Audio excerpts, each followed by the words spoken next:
Greetings, friends! Welcome back to the Film Alchemist podcast, the show where we look at movies we love, break them apart, to find out what gives them their magic.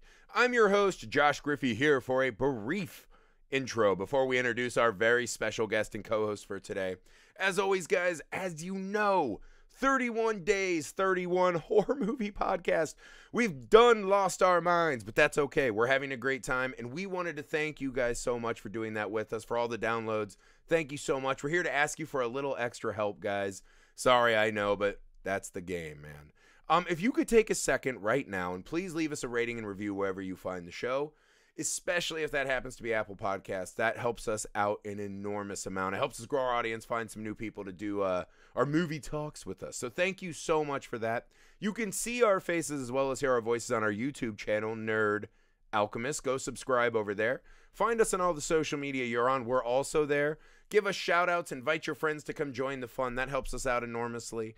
You can reach out to us. Let us know movies you'd like to hear covered. New, old, double features, themes for a month.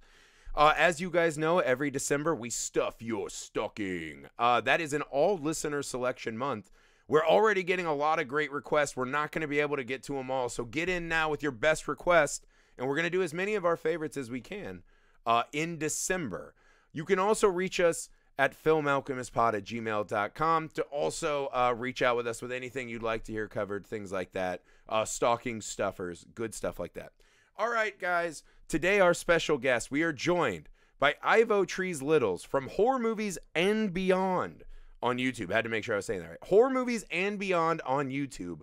So I have been a fan of Ivotres. I found her on Twitter, and I've been a subscriber and follower of her YouTube channel for a while now. I adore the work she's doing. My favorite thing about Ivotres is she has this infectious joy about herself. Listening to her talk about the movies she loves fills me with so much joy. I feel like I'm floating around, you know, after I listen to her talk. Like, her one on Ticks is fantastic. That's probably one of the newest ones you can find. She just really, really loves horror movies, and it means the world to her. And in a world where we have so much negativity and this and that and sniping and fighting about this and that, it's always a breath of fresh air to find someone who just truly is passionate and loves the things they talk about. And she selected the movie Dolls, the Stuart Gordon movie about creepy dolls. It's a wildly fun and entertaining movie, and the exact right kind of movie, I feel like, to illustrate why Ivotres is so amazing. And when we got to talk in person, she's so much more wonderful than I had even hoped for. Again, just a lot of laughing, a lot of smiles. It's just a joy to be in her presence. I'm absolutely honored that she decided to join us to do this show. So please go to her channel and subscribe. In the show notes, you'll be able to find all of her information on where to find her. But her YouTube channel is called Horror Movies and Beyond. It meant the world to me that she made time to do this with us, and I had a great time talking about the movie Dolls with her. So without further ado, enjoy the episode.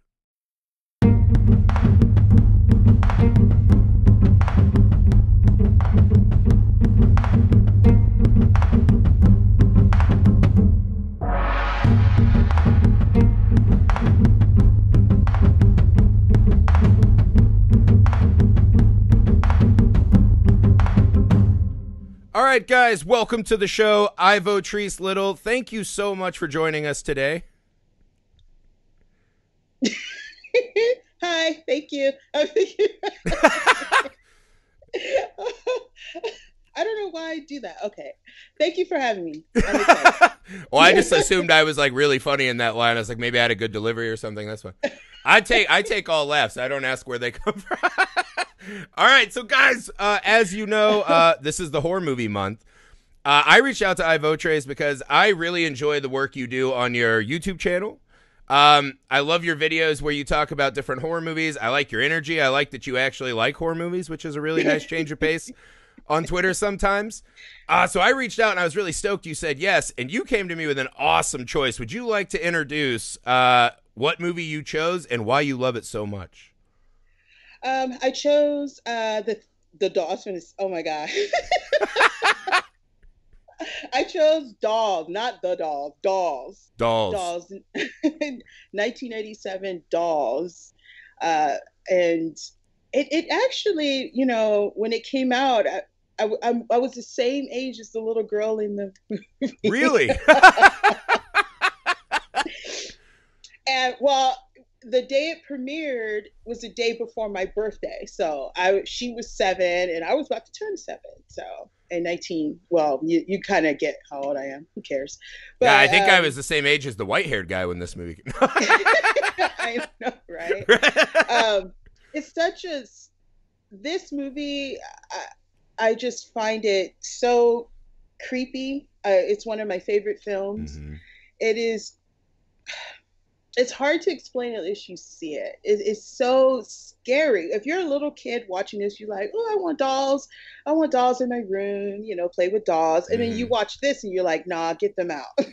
Right, right. Get them out." But it's such a fun, creepy, campy, quirky, fun, funny, just scary. It's like everything in one. So Yeah, it's well, the just so funny really thing was, awesome. I was watching this movie, and my wife was watching it with me, and I was fucking dying laughing because when we started dating in high school, I remember the first time we like snuck up to her room. I was like, "Oh, awesome! This is great." You know, you're like a teenage guy, whatever. We walk into her room, and like, Hello Kitty bedspread aside, right?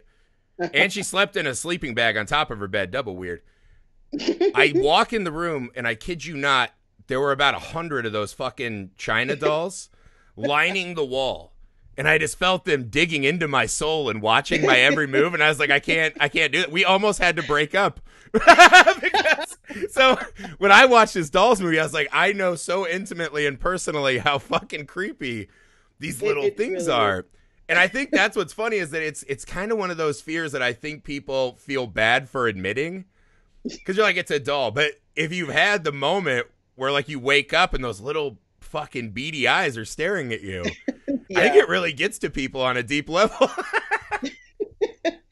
Yes, it does. What's so different by most doll movies, I think this one is that they're actual little people, Yeah. but with porcelain skin. Yeah. You don't really find that out until much later in the film, but you're just like, because I was wondering how they're so strong. You Mm-hmm. know, they're dragging people, they're doing things. I'm like, there is no way for them to be that strong, and they're little dolls. True. But oh no, there's no cotton in those stuffed Yeah, in right? those. Well, it's so strange because that's one of the things I noticed, right? Is this movie is this brilliant blend of kind of a fairy tale, Hmm. but also it gets really, really down and dirty in a way that you wouldn't expect for the setup of the film. Because like Hmm. when they're attacking that red-headed heiress lady who always has her head wrapped up in a towel, I was like, Yeah. oh my God. Like it was just a straight up ass whipping, right? Like they're stabbing her, shanking her. Yeah. They cut over and just a little dude sawing her hand off. And I was like, wait, are these magical elves? Like, because they kept saying elves. And I was like, where's the magic? This is just a straight up like shanking. I mean, the And, you dolls know, are horrifying in this movie. and at the same time, the music that they're playing as they're doing, killing people or doing such horrible things, it almost has like a kid like to it. Yeah. That that's just like, okay, this makes it just even more uncomfortable. But it's at a good pace. It is a short film, Yes. um, but it's not too short to where like hey, what happened? Why it just went by too fast, and it's not too long to where you're just like, oh, this is boring. It's just perfect. It gets to the point. You meet the characters, you meet a situation, you meet everybody, and then it just starts Yeah. little things happening here and there, and they waste no time. As soon as they walk in the house, and well, I think I'm going too far. So basically, you have You can go wherever this. you want. I already skipped ahead to all the murders. There's no point now. Okay, that's the end of it. But Spoilers if you haven't seen this movie in the last 20 years. yeah, Spoilers. more than 20 years. So you meet this little girl, Judy, who's like in the car with her stepmom or stepmom, Mm. maybe, and her dad, and there you could just tell like they just don't want to have nothing to do with her anymore. So I guess they're on their way to drop her off, and um, the car gets stuck in some ditch, and then they got to figure it out and get out and walk before they get flooded in. So they're walking along, and then she's like, have her teddy, and the Dude. stepmom just was like, no, leave that teddy, and threw it. And she's like, man, I Oh. wish I forget her. It's like I'm so mad at her. And then all of a sudden you just see this teddy bear come out of the woods and Yes. just like gave, I mean, no time, just tore into them. Yeah. And you're just like, wow. And then she's like, oh, Teddy. And the teddy bear is Yeah, just man. like shrugging shoulders. Like, It's such a brilliant, because it kind of, it's like, I was like, is this prophecy? Did I put in the wrong movie? Is this like the giant mutant bear?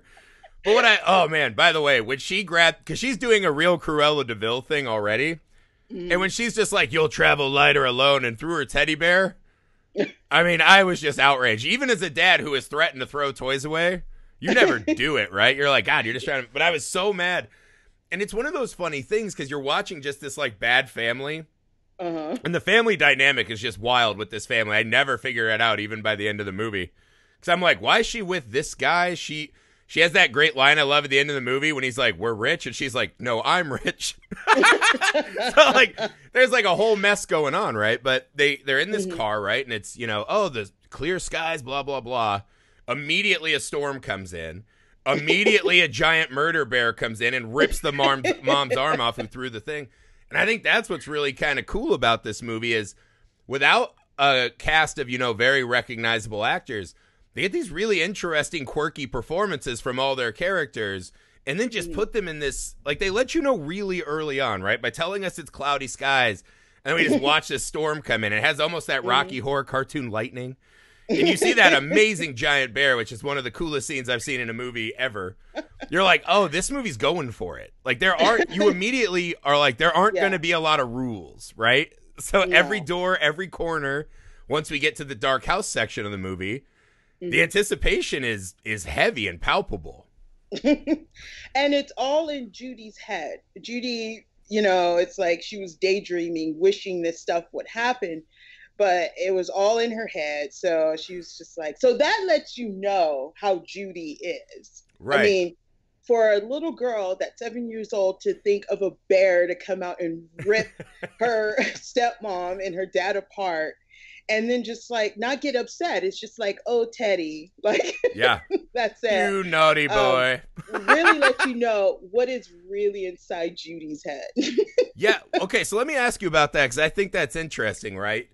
So do you think that this movie is telling us by the end that this is just like a child's revenge fantasy, right? Is she just sleeping in the back of the car imagining this?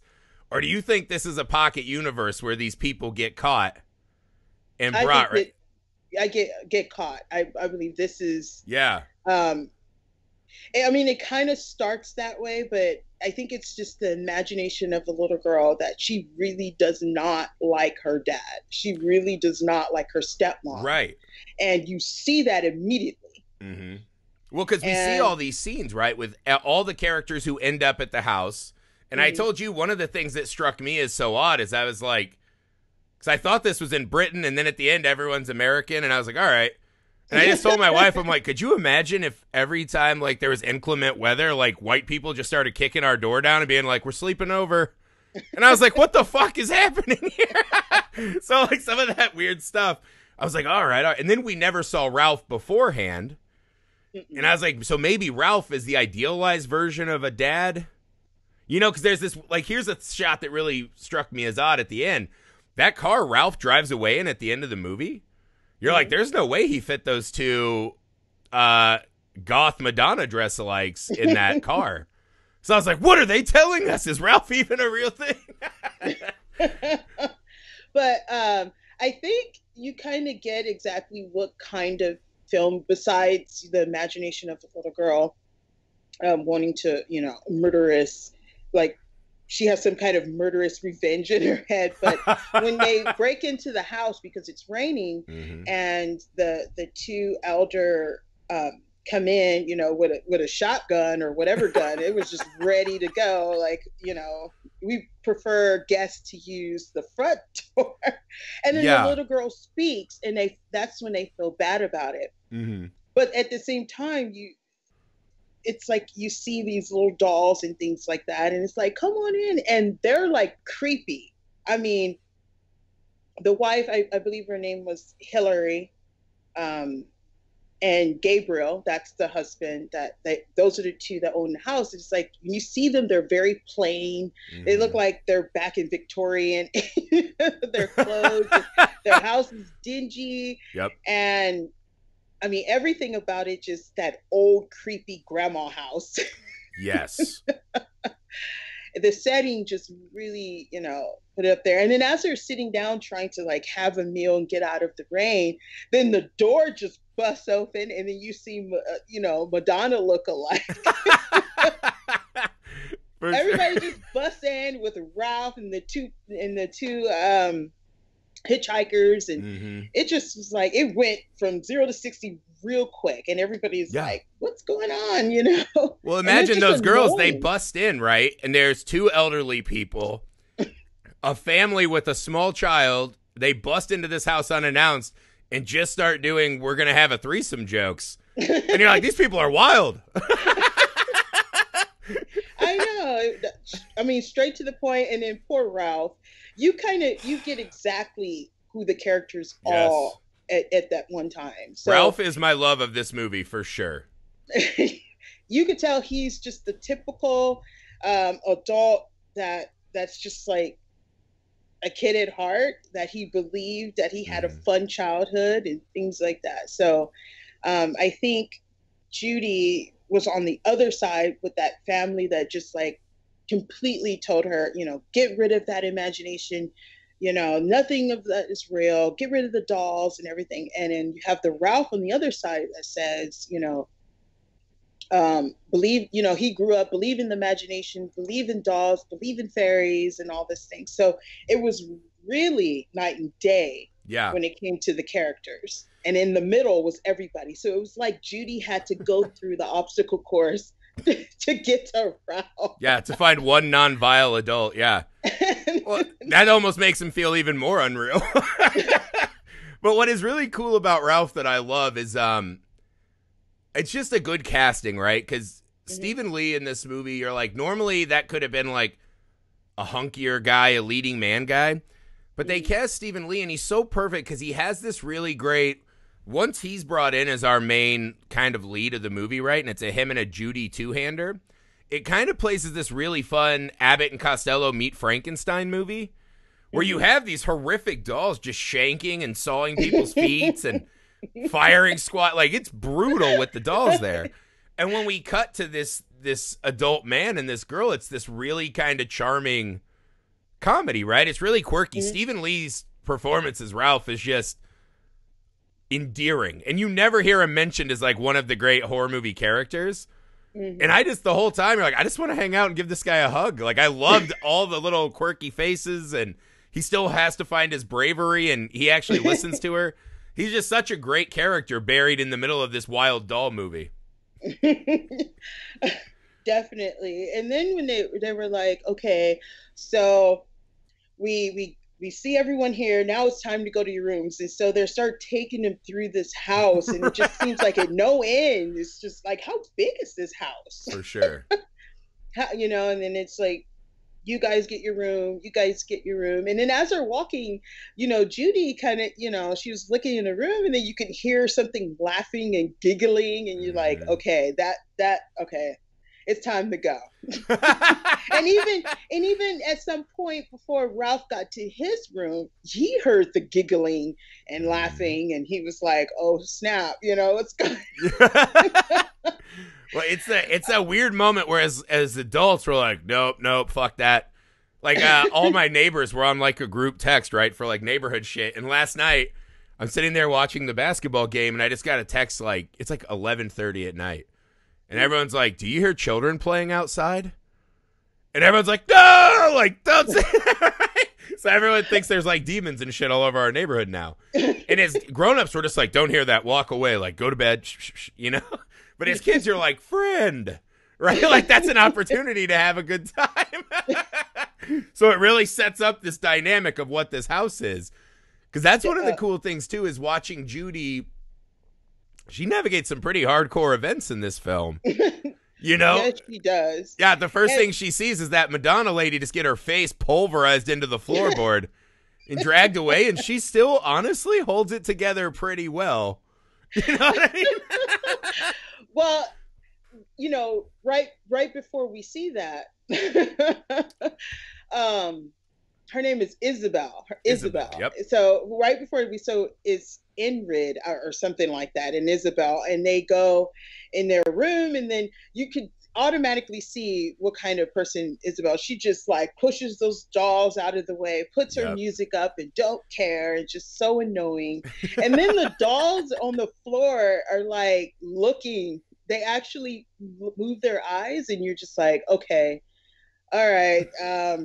They're like, no, we're gonna watch these two. They're nothing but trouble. Yeah. Oh, I love that scene because the old lady walks in and she's kind of taking a shot, like, "Oh, do you want to wipe your paint off?" And they're like, "That's not paint, it's makeup." And like, you know, they're like, "Ah, where are the antiques?" And she's kind of giving them the okay, like, play your music, do whatever you want. And that's kind of the moment that kind of trips in your mind. You're like, oh, this lady's on to something. Like, she's doing something not good. She's not a sweet old lady like I imagined. Yeah, because she obviously didn't care. She was like, all this stuff is just as old as me. And the way she looking with the shifty eyes, it's like it's like she didn't care. Oh, yeah. Because they were well protected anyway. She obviously didn't care. And then and Gabriel, her husband, as he took away Judy and Ralph, they wasn't going to their rooms right away. He went to show them where the dolls were, where the little people were. And so that's when you kind of get the personality of Ralph, when he was like, you know, I grew up, my dad used to tell me about dolls. They used to come and run around. So I put cookies out and all this stuff. So you gave an idea that he's still this fun, childlike adult. He's just, you know, he had to grow up. Oh, it's so hard for Ralph because, like, that's the scene that really kills me with Ralph is when he's the one who actually listens to the girl because he's like, I shouldn't. He's like, we'll check in the morning, blah, blah, blah. He sees the bloody bunny slippers, right? Yeah. Awesome shot. But then all of a sudden he's like, we need to go tell the others. And when he goes upstairs, they all ignore the little girl and then viciously attack him as a pervert and a murderer. And you're like, man, it sucks to be a good-hearted adult. Like, goddamn. He's just trying to help. I think that whole scene was really, really funny because, you know, when Judy saw like the horrible, you know, outcome of Isabel, she like ran to her parents and was like, you know, one of the girls, you know, she got dragged off by the little elf. And they were like, no way. Yeah. Your imagination. And then you could see the abuse. He was gonna smack her. And you know, Rosemary, the stepmom, was like, yeah, he may not be able to hit you, but I sure can. And so so that's when she went to Ralph. Ralph comes back. He's like, I'm an adult. You know, they're gonna listen to me. Yep. And then they followed that blood trail up to the attic. Yeah.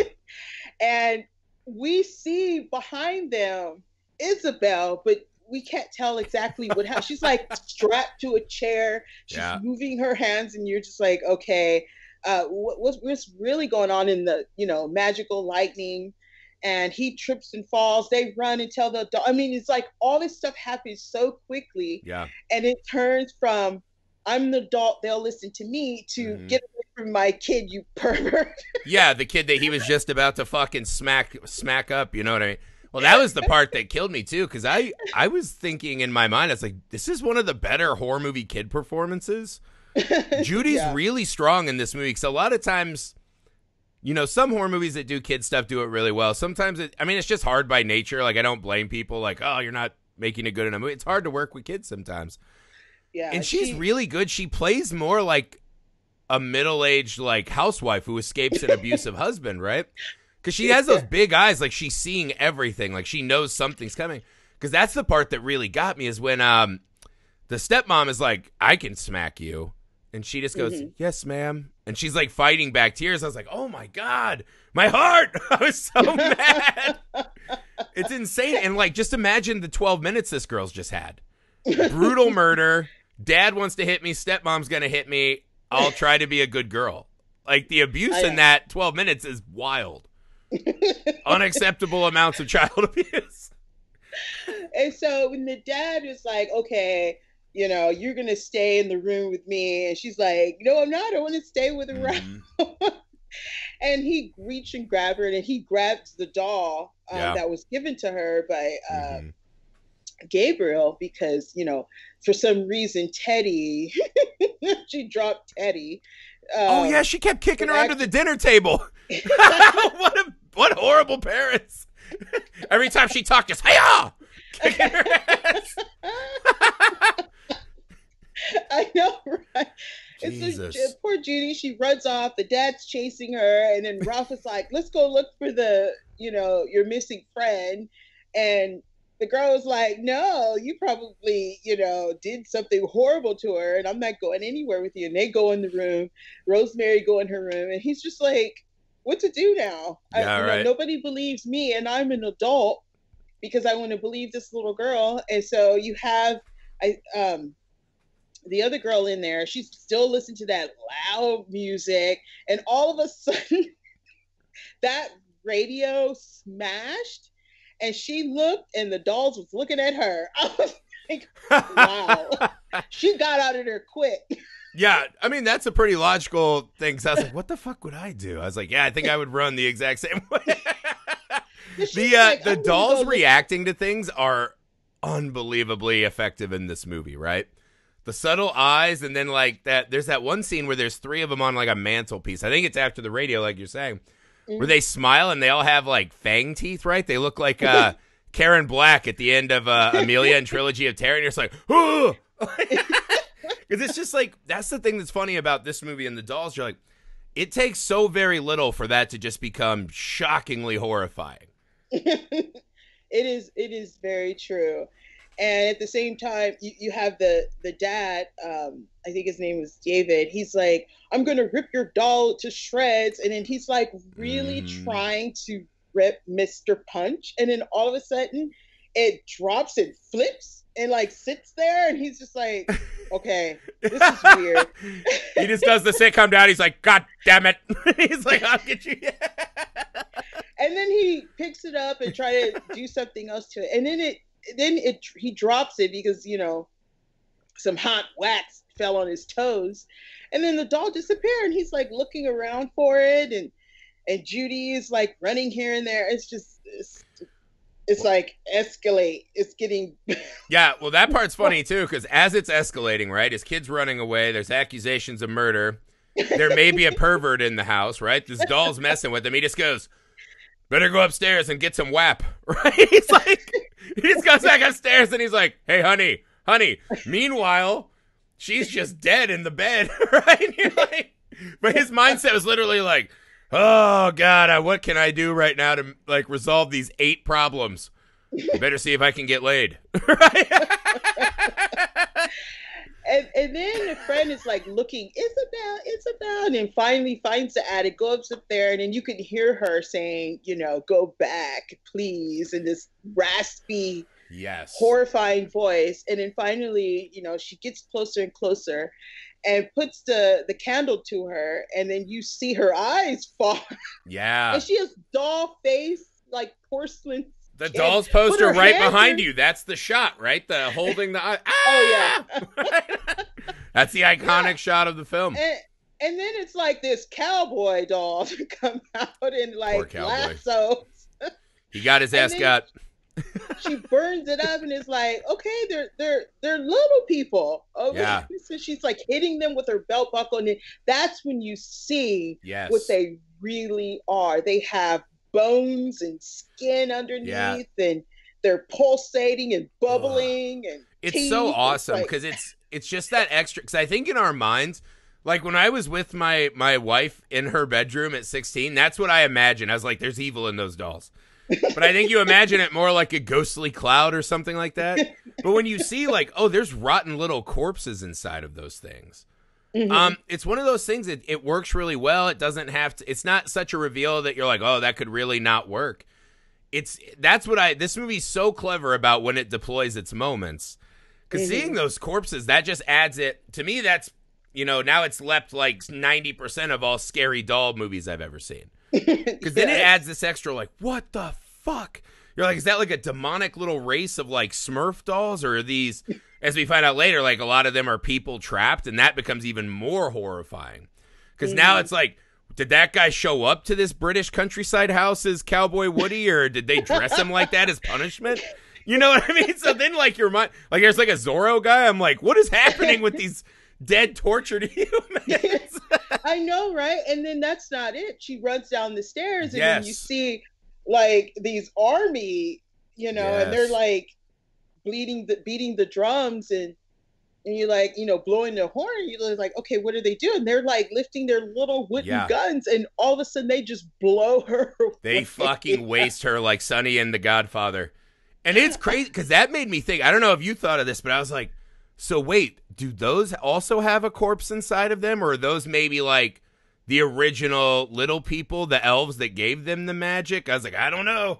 But that's like another one of those cool things. You add one little thing. Because especially in low-budget horror movies, I love when you just add something really cool that works in the context of what you're doing, right? It's still a creepy toy doll. But it's just enough difference. I used to have those little fucking dolls because my grandfather was so old, he didn't know that like Ninja Turtles existed. And he would buy us like fucking Pilgrim Kid toys, right? Where it'd be like, here's a bear that doesn't move and it's hand whittled. And I'm like, cool. Right? Because it was like the 80s. I'm like, we have awesome toys now, Grandpa. He's like, no, you're like this squirrel. And it's like, thanks, Grandpa. Right? And that's what this reminded me of. You're like, oh my God. Maybe those were people that got caught like 100 years ago, and that's what the average toy looked like, right? So in a low-budget horror, you add something really small that then lets the viewer add this much greater, bigger, darker world beyond. I think that's really cool. I love that scene. And whatever they had in those guns were very effective. Yeah, that was some Prohibition-era Tommy gun guns.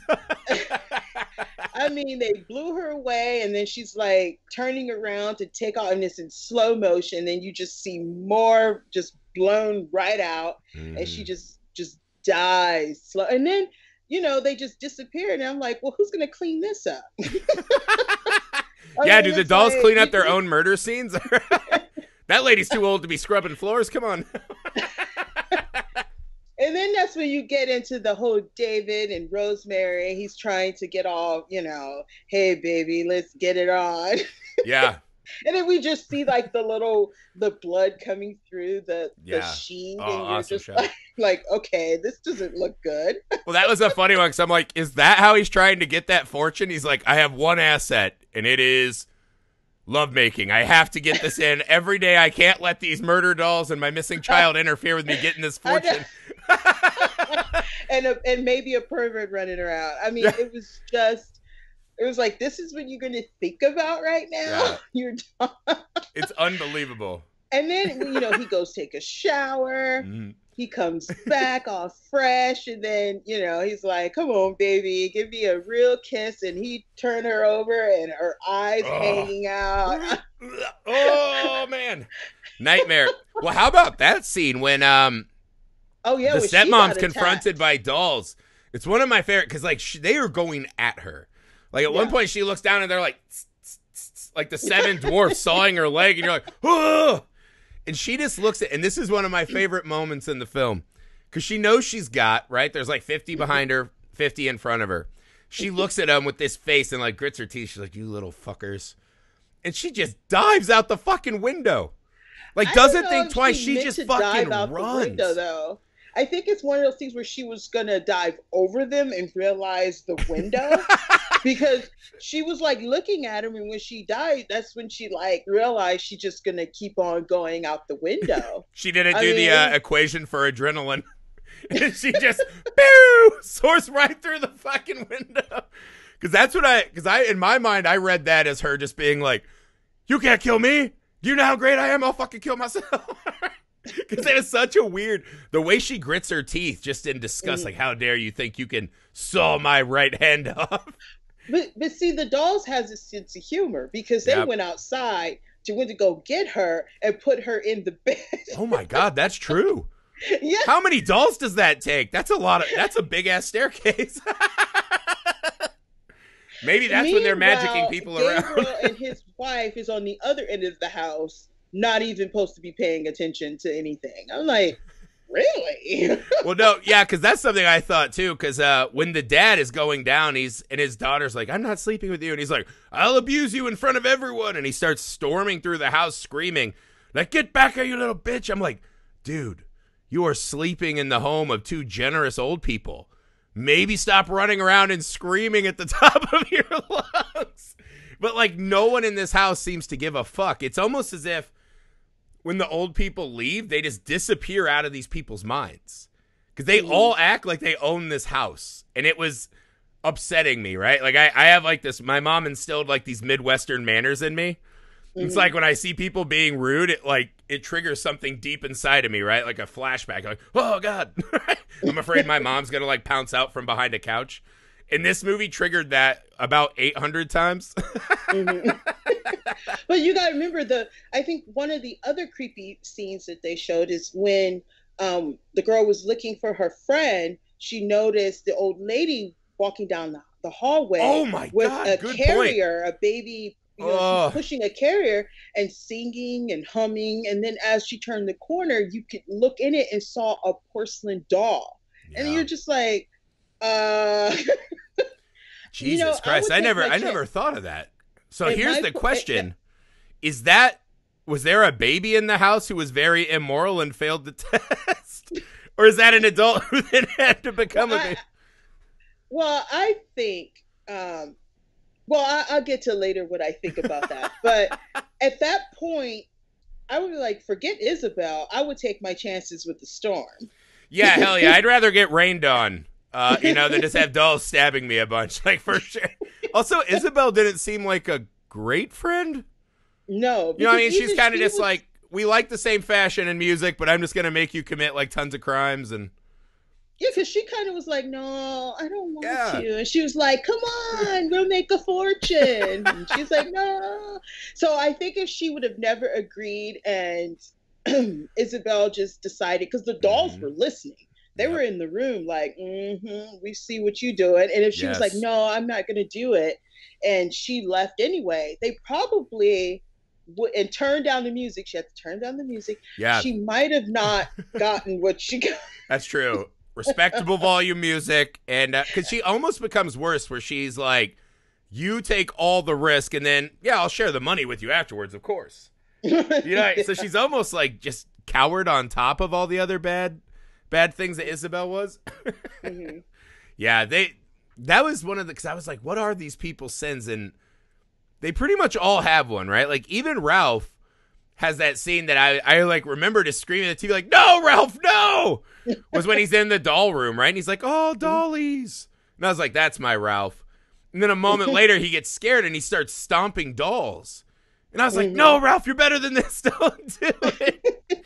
Like, that scene really crushed me because it reminds you that although Ralph is good at heart, I think the movie's constantly telling us that just being an adult, period, means that you're just a colder, harder, sadder person.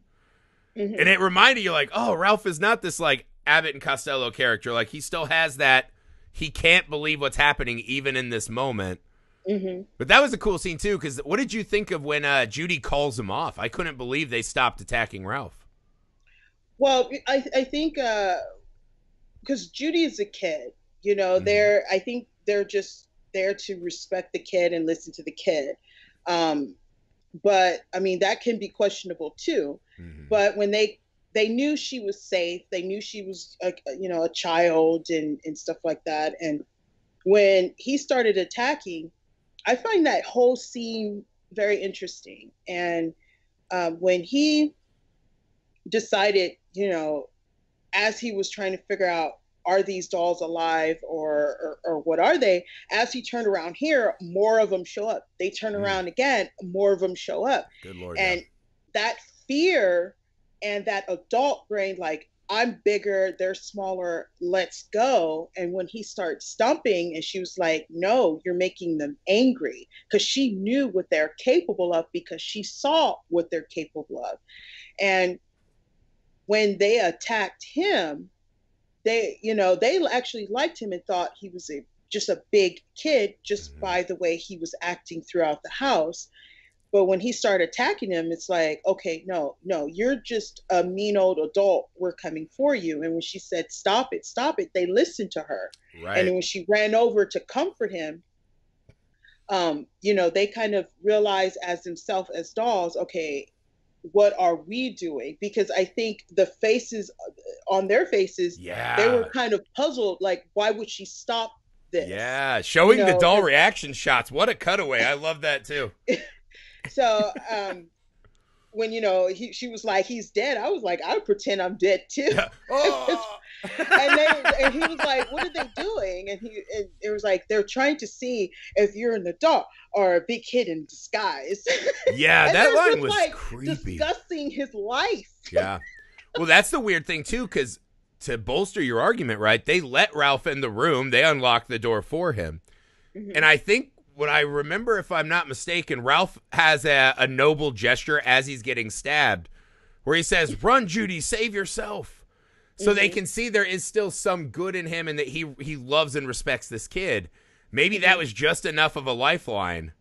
You know what I mean? That when she backed him up, then they're like, all right, we'll stop stabbing him with all these weapons. And at the same time, I think it opened him up to realize that he could still be an adult and still love and like these things, still enjoy the things that he always loved. It doesn't mean because you grow up, you grow out of it. Yeah. You just, you may not be as interested, but you still respect it, sort of thing. I wonder if this movie was scarier when it came out, because I know you're kind of like this, and I'm definitely like this, where I feel like nowadays adults are really into toys again.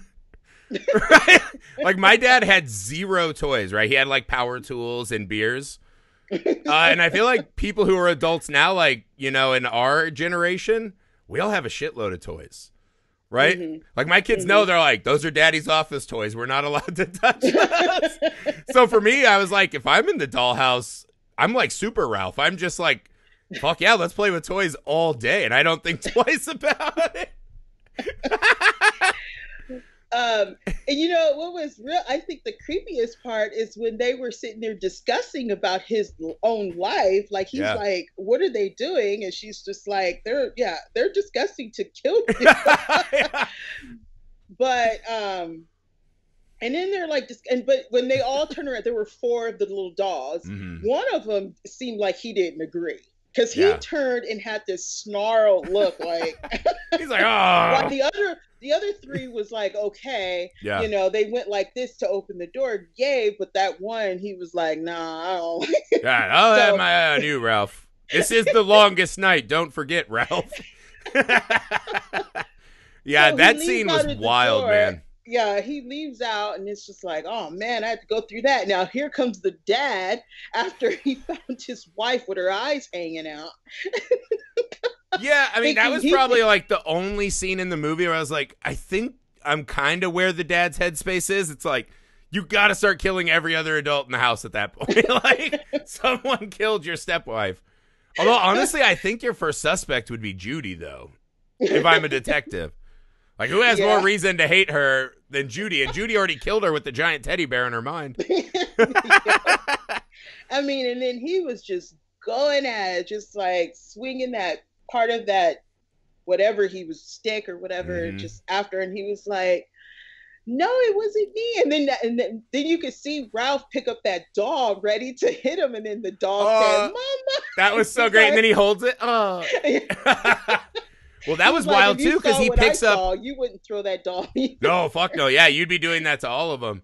But he even picks up Judy, and Judy's like, he'll never be as great as Ralph. He's a hero. And I was like, oh, boy. Oh, you fucked up, Judy. Yeah, she was like, he may be a big kid, but he's a prince in disguise. Oh, my God, yeah. Well, that is the kind of stuff, as a parent myself, I'd be like, that's probably not, like, what you want to hear your kid saying about, like, another grown adult man. Like, this is kind of a red flag scenario, I'm sure. Yeah, that scene is really cool too, because one, you see Ralph, now he's like trying to defend himself. He's like handcuffed. He's like, I can't hurt these dolls. And him and Judy both get knocked out because the dad who's saying he's there to protect Judy fucking smacks the shit out of her, right? Mm. And then we get what is one of the most cathartic moments in the movie, which is when Mr. Punch comes in and he's like, it's go time now, right? And he actually ends up besting Mr. Punch, which is the first time we've seen this in the movie. He smashes that doll's head open. Which I love that scene because I feel like this is one of the knocks on like evil toy and doll movies, which I love the subgenre. But it is always the thing I asked. I'm like, is Chucky that scary? Because I could just throw him or sit on him, or you know what I mean? Like, and this movie kind of gets that. You're like, yes, I can easily defeat one doll. And then the old people descend in and they're like, no. This isn't you fighting like a tiny species of doll. This is a morality tale, and you have fucked up for the last time. And I think it's this really cool hammering home of what this movie really is, because we've kind of been getting wild now for a little bit with all these murders and blood everywhere. And this is just swooping back in, because I love the way he says it, too, which is, we give everyone a sporting chance. We want to save everyone, right? And then he says, but with some people, we just have to start over. And I thought that is such a cool, because it's one of those great, you always hear it, it's a cliche of screenwriting and this and that, which is all the best villains think they're good guys, right? And this one kind of makes sense, right? It's like, so these people are elderly witches that maybe live in a parallel dimension, maybe not even a real, it's like you're saying, they look like they're Victorian era, citizens or whatever. And they just every day have these people busting into their houses and having to learn the hard way and becoming dolls. Because, I mean, how many dolls do you think would be in this house? 5,000? That's a lot of people that have to pass through this house. So I love this notion of, like, them like, hey, man, they all had their choice and they fucked up. She did say how, that she's old, she's really old. And when he said, you old witch, and he was like, lucky guess. And it's like, okay, that lady they've been there forever. Because even when they see outside, you finally get to see how it looks, because it was mostly in the dark. It's just like, it looks like a worn down house, has no grass, no driveway. It's just, overgrown. So it looks like an abandoned house and this cute old couple. But once you go there, and I think it's even on purpose, they put that ditch there for the cars to go into.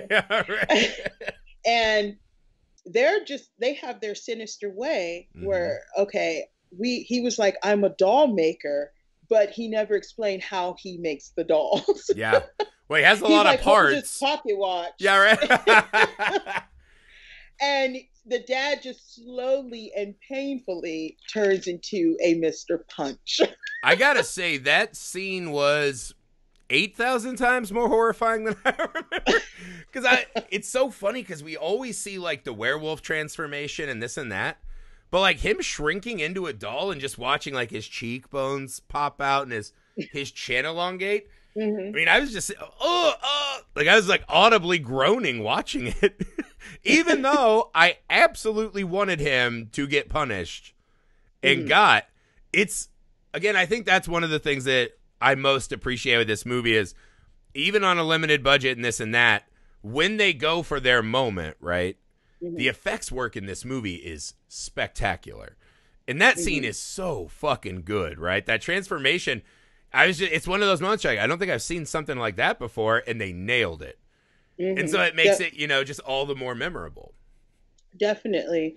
And when, they walk into the room and, Ralph wakes up and Judy wakes up. It's like, it's all a big nightmare. And, your dad leave a note. I like, here's the notes. Can I read them? Nope. It's like, what? It's all a nightmare. Nothing was real. And she was like, okay, it's ready to go. But I didn't say, bye to Mr. Punch. And then they bring out her dad Yeah. as the new Mr. Punch, and he's like, so long, short stuff, and it was Yeah. like, and Ralph was ready to go. He was Yeah. They heard his voice because that's the second time the other Mr. Punch spoke to Ralph and mm-hmm. said, "Deep down, Ralph, deep down inside, And Ralph's like, "Oh," and he still couldn't buy in all the way. I think this time Ralph was smart enough to be like, "Oh, I learned my lesson. Not this time." I mean, they were gone, and they, like I said, when those dolls, they dragged him in that room. How strong are those dolls? They had to dress them, Yes. put them in the chair. I mean, Yes. I was just like, did her And hair. Ralph is not necessarily wafy. Ralph's a fellow thick boy, so like, yeah, that's gonna take a lot of. Well, that movie, I mean, it was like, yeah, that's a lot. The dressing and this and that too. The thing in the end that really stunned me, right? Besides Ralph's car, which definitely could not have held those girls. So I was like, maybe Ralph's some kind of good force. I don't know. But the line they kept telling the little girl, they said it like 4 different times. Because she's like, hey, maybe I'll come back and visit. And they kept reiterating, too. The elderly couple said, maybe someday you'll be back here. And I was like, oh, fuck. I was like, now we have like a Hook scenario, right? Where they're like, someday you'll be a jaded adult and find yourself back here, and we hope you pass the test. And I was like, ooh, what a fucking... Because they kind of played as like this, oh, you'll come back and it'll be great. And that's how I always thought it was. When I watched it today, I was like, that felt really ominous to me. Like, maybe she'll become the new doll maker, or, she'll have to go through the gauntlet herself. And I was like, ooh, like they got me one more time on the way out. and then, you think it's all is, done. And then you see the 4 dolls sitting up there. Yes. You see her dad, her stepmom, and then the 2, girls up there. And you're just like, wow. And then the mom, she turns to the dad, and it was just like the shaking of the head, and like she's so angry. So even in death, even though she died, they leave no body unturned. Yeah. They turn you into a doll. For so sure. That's how they're able to get away. There's no bodies. Yeah. They're all dolls. Yeah. Well, that one also is weird, too, because now they're stuck in this weird thing where they have to start murdering others as part of this. But that gets back to the Cowboy Woody and Zorro. You're like, so these people have been doing this for a long time because they're still dressed as the Madonna Material Girls. So you're like, they didn't get like weird like little Bo Peep outfits. So like you must be changed in whatever you're wearing. The dad's in his pajamas, right? She's in pajamas with a towel on her head. You're like, holy shit, there was like a cowboy here. Like he rode his horse up, yeah, right? And then got dolled. You're just like, God damn. That is true. So when you see these dolls and how they are dressed, that is how they got. That's the era or year or whatever they've died or whatever happened to them. That's when they got there. Yeah, and that's really clever. It is, and it makes me sad that there's not more.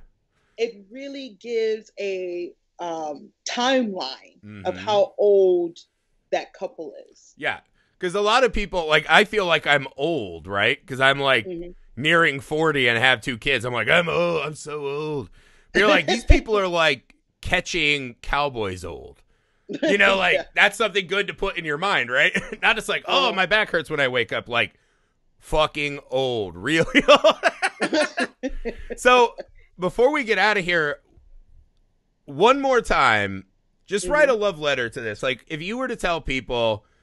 What are the biggest things about this movie that you think are the selling points? Like, why should you still be going back and finding dolls this day and age? Like why I should be finding dolls? Like no, like because I think a lot of people like this movie just kind of went under the radar, and people love Stuart Gordon, but this isn't probably one of his most well-known movies. Yeah, that's true. There are so many things about this movie that are great. Just like a closing, what about this movie do you still love after all these years? I feel that even though it is very, it came out in 1987, I think it's one of those timeless classics for me. Because even though I've watched it so many times, I watched it now and I'm just like, nah, this is still creepy. Yes. I don't like dolls like that. I don't have dolls like that. And this is the movie. This is the reason why this movie made me scared of dolls, because I thought they were alive. And that gives a really good approach on morality. Mm-hmm. It really does. It's not about the dolls. I think it's about how you become one. Yeah. That you That's become a toy because you treat people like they don't matter. Um, I think that's important what this film is giving. It is quirky. It has some funny dialogue, but definitely for to be such a fast paced but to the point film, and it's really good pace, really good direction. It gives you the just enough gore and murder that you're just like, it's not over the top. It's Yeah. to the point. It's very small because the dolls are small. Mm-hmm. It's just one of those I think needs more love. Yes, I agree. The cast that is in it. Empire Pictures brought this out. They also did From Beyond, Reanimator, Trolls, Yeah. Trancers. They're like how Tim Burton used the same people. um, Back then, Empire Pictures is owned by Charles Band, an Albert Band. I think it's Albert. I think so.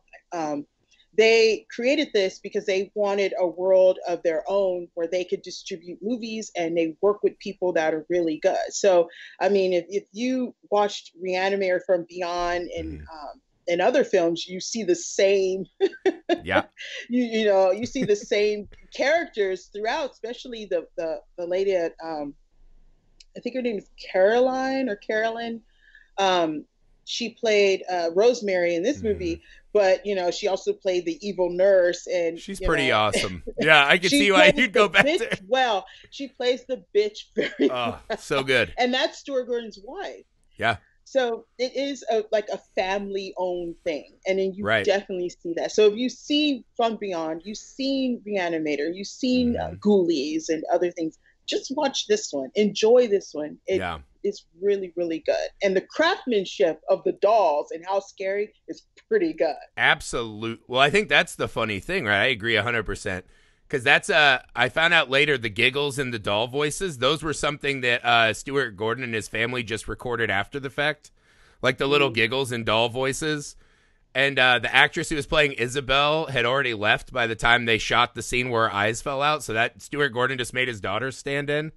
So it really is like this family affair, right? And what I like is it's a smaller movie. It doesn't have all the assets. But like you said, maybe it's that tight-knit, like we're in it together and they all feel invested more. But they just get so much out of what they're using, right? The actors are amazing. The craft is amazing. The scares are still great. And it's just kind of this classic, like the little girl, Judy, was just reading Hansel and Gretel. And to me, it's just this kind of classic, almost fairy tale setup, right? Like, here you are in the deep, dark woods. I hope you don't fuck up and get yourself killed. And that will always work. It'll always work. And yeah, so I'm with you. I think this movie is spectacular. I'm so glad you chose to pick this one because it had been a while since I watched it, and I forgot how good it really is. So yeah, I hope you guys liked it as much as us. I can't thank you enough for making the time to join us today.